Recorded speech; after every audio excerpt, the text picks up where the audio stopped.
Okay, let's talk about the NCLEX. It feels like this giant mountain you have to climb, right? Well, today, we're going to turn that mountain of study material into a super clear, manageable roadmap that's going to lead you straight to success. And hey, if you're looking at all the books and the videos and just feeling totally and completely overwhelmed, you are so not alone. It's a huge, high-stakes exam with a ton of information, so it is completely normal to wonder, where do I even start? So here's our game plan. We'll start by looking at the challenge itself, then I'll introduce you to a really powerful system for success. We'll break down your weekly and bi-weekly schedule, talk about those final 2 weeks, and wrap it all up with how to pass with total confidence. All right, let's dive right in. The first step is really understanding the problem. And the real challenge here isn't just the exam, it's the absolute chaos of trying to figure out how to prepare for it. I mean, the reasons for feeling this way are completely legit. You're practically drowning in endless resources, which leads to some serious information overload. There's no obvious starting line for what feels like a career-defining exam. And oh yeah, now we've got the new next generation format to think about. It's a lot. But what if we could swap all that chaos for a simple, repeatable system? That's what this is all about. The entire strategy really just boils down to these 3 words: progression, assessment, and remediation. Here's exactly how it works. First, you've got progression. That's learning new stuff and doing practice questions. Second, assessment. You test yourself to find out where you're struggling. And third, remediation. You go back and laser focus on strengthening those weak spots. This isn't a one-and-done thing. It's a loop that you just keep repeating to build your knowledge. And, just as importantly, your confidence. Okay, so let's get into the nitty-gritty. What does this actually look like every week? This is your weekly grind, and it's where you're going to build a super strong foundation, 1 week at a time. Every single week, your goals are crystal clear. You're going to complete your content modules for the week, tackle about 100 to 200 practice questions. That's where the learning really happens. And you're going to aim to pass any topic tests with at least a 70%. And all along the way, you'll be making and reviewing flashcards and mnemonics to make it all stick. Now, let's talk about your toolkit. You do not need everything under the sun, but having the right mix is huge.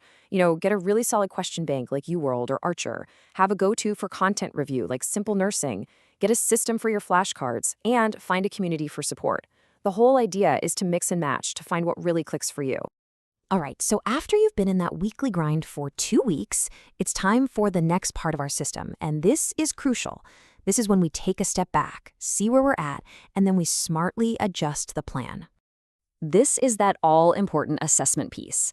Every 2 weeks, you're going to take a predictor exam. And listen, the goal here isn't just to see a score, it's to gather data.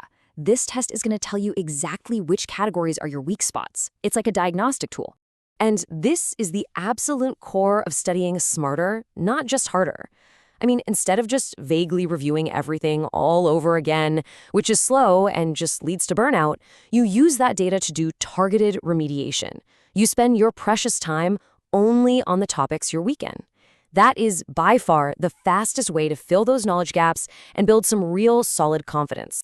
All right, you've been putting in the work. You've been fine-tuning your strategy. Now we enter the final countdown, the last 2 weeks before your exam. And believe me, the approach here changes a lot. First off, you got to understand the beast you're about to face. The NCLEX is a computer adaptive test, or a CAT. Basically, it gets harder when you get questions right. The whole point is to prove to the computer that you can consistently handle those tougher questions. And that's exactly why simulating the experience is so important. So in these last 2 weeks, your magic number is 3 to 5. That's how many full-length CAT mock exams you should aim to take. This builds your mental stamina and gets you super comfortable with that adaptive format, so there are absolutely no surprises on test day. Now, your scores on these mocks, they're your final data check. They're your go or no-go signal. Your goal is to be consistently scoring up in the 85th percentile or higher. If you find you're consistently scoring below 75%, that's your sign. It is so much better to postpone your test and prep a little longer than to walk in unprepared. I know it's a tough call, but it's a critical one. And let me be perfectly clear, this is not the time to cram new information. The heavy lifting is done. These last few days are all about light review of your notes, getting plenty of rest, and just building up your mental game. You have to trust the process and the work you've put in. And that brings us to the final, and honestly the most important part of this whole plan. walking into that testing center with the confidence that you have absolutely earned. Please remember this. You've gone through a systematic, data-driven process. You followed the plan, you put in the hours, you found your weaknesses, and you made them stronger. You, without a doubt, know so much more than you think you do. So let's just do a quick recap of the game plan. Your success really hangs on that progression, assessment, remediation cycle. Use a good mix of resources and let the data from your practice exams guide you. Trust your final mock scores to make that go or no-go call. And finally, please prioritize rest and confidence as you head for the finish line. Look, the path from feeling totally lost to having a clear plan is right here in front of you. You have the tools, you have the strategy, and you definitely have the ability. So the only question left is, are you ready to begin?